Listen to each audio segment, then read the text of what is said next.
এটাই রবিবার, এটাই সোমবার, এভাবেই জানুয়ারি, এভাবেই ফেব্রুয়ারি, এভাবেই গত বছর, এভাবেই এই বছর। এটাই আপনার জিন্দিগি। আপনি বলেন তো আপনার জিন্দিগিটা কেমন? আপনার আল্লাহ কোথায়?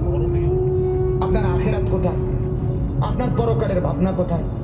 আপনার কোরআনের অনুসরণ কোথায়? কখন থেকে শুরু হবে বলেন আমার?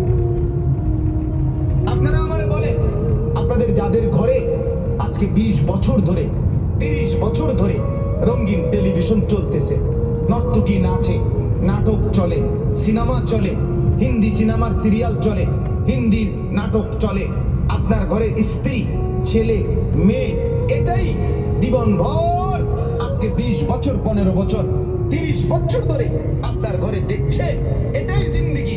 এভাবেই দিন পার হয়, এভাবেই রাত পার হয়। আপনার চেহারা, এটা যে একটা গুনাহ, এটা যে কবিরা গুনাহ।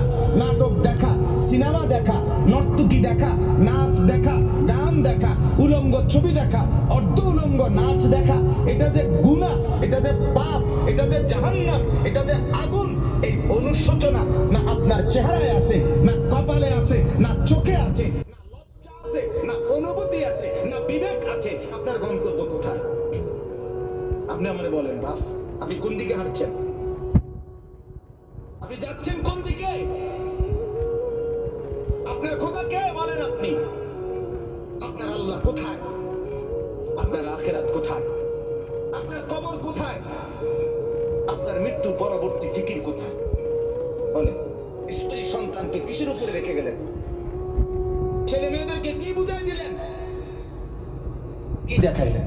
আমার বাপ, আপনি ফিকির করেন এক একটা গুনাহকে কত লম্বা করছেন, কতদিন ধরে চালাচ্ছেন। এটাই তো প্রমাণ করে আপনার যদি আল্লাহ খোদা থাকতো, ওরে মানতেন, আপনি এক গুনার উপরে এতদিন টিকে থাকতেন। আজ 30 বছর, আবারও বলছি রাগ হইয়েন না, আবারও বলছি শুধু ভাবেন আপনি। আপনার যুক্তি থাকলে আপনি দিয়েন, নিজের মনের বুঝাইয়েন। আজকে 20 বছর আপনি দাড়ি কাটেন, ক্লিন শেভ করেন। আজকে 30 বছর, 20 বছর আমার বাপ, আমার ভাই, আমার বন্ধু, হাত জোড় করে বলি, কোন দিকে যাচ্ছেন?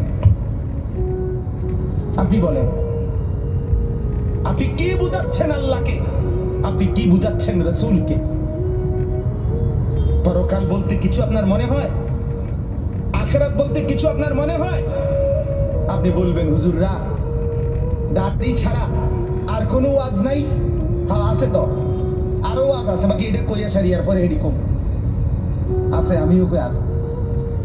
আপনি বইয়ে অপেক্ষা করেন, আর কইতে আছি সুদ